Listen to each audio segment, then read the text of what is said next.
Father Peter here. Day 5 of the Holy Land pilgrimage began early. We left the Sisters of Nazareth and rolled down the hill and through the valley from Nazareth to the Galilee. And there we began the day at the Jordan River. Not at the Jordan River exactly where Jesus was baptized, for it says in John's Gospel that Jesus was baptized on the other side, that meaning the Jordanian side, which is where John the Baptist had set up his whole community. We were upstream from that, of course, in the same river, and there we gathered together as a community.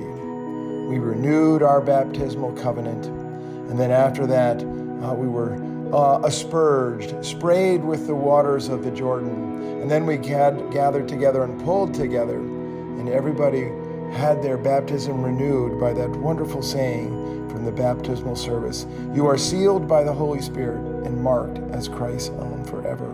And as each person was anointed, the whole of the group prayed silently for them. And then after that, we pulled together again and we sang so beautifully, I might add, Amazing Grace. At the end of the Amazing Grace, we gathered together in a kind of joyful wander and then pulled together for a group shot. After that, we climbed aboard our bus and headed down the Jordan River to the Sea of Galilee, and there we began our day again. We drove to the Mount of the Beatitudes. The Mount of the Beatitudes is the place where it is venerated that Jesus gave the new law, the New Testament, the new covenant in the Beatitudes. There we walked down in a most pastoral and beautiful scene through the grounds of the hillsides that Jesus also walked on, looking over the Sea of Galilee, which is just so beautiful. And then at the break in the hill, we joined together and had communion.